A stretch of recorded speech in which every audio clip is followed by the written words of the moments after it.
Très bref, je vous rappellerai que le décès de M. Doyon avec sa petite famille à Saint-Victor-de-Beauce, il y avait parti rumeur que c'était intentionnel, qu'il s'était jeté devant le camion. Le coroner a sorti et a fait une sortie qu'on appelle publique pour dédire ce qui avait été dit.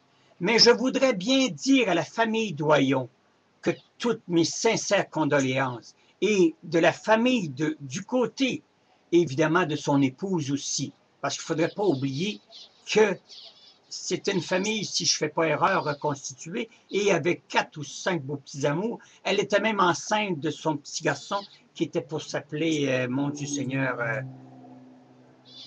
bon, Taylor, si vous aimez mieux. Ça, c'est le nom du petit amour qui est dans le ventre de son épouse, qui est décédée, évidemment.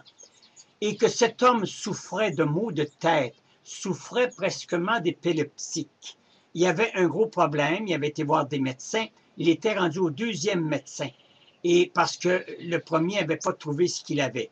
Et évidemment que quand vous avez des grosses migraines ou que vous avez des commotions et que vous êtes au volant, pouf, ils l'ont retrouvé très droit, très raide dans la voiture. On voyait qu'il était mort en situation.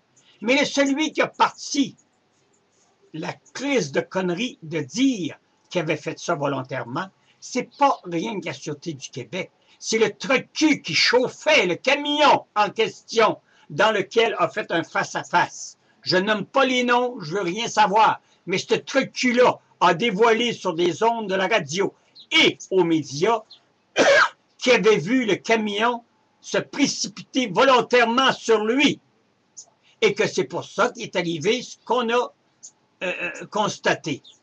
Ben, ce truc-là aurait dû se fermer la gueule et de tourner la langue 7 fois avant de mépriser, de détruire des réputations, détruire des gens qui sont déjà couchés par terre à cause d'un deuil épouvantable parce que tous ces petits amours-là sont décédés. Lui, il va être enterré, si je ne fais pas erreur, ce matin. Je pense qu'il y a une cérémonie en son honneur au moment que, ben peut-être pas au moment où je vous parle parce que c'est très tôt, mais cet après-midi, il me semble que c'est à 10 h, mais ce matin, M.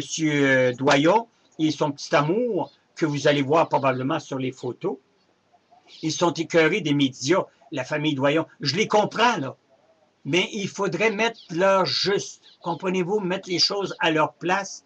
Je sympathise avec vous, avec toute la famille Doyon et la famille, évidemment, comme j'ai dit tout à l'heure, de son épouse, pour ses petits amours, mais c'est le truc-cul du gros conducteur, du gros mastodome qui lui descendait la petite pente et il y avait une entrée pour aller au salon de coiffure de la maison.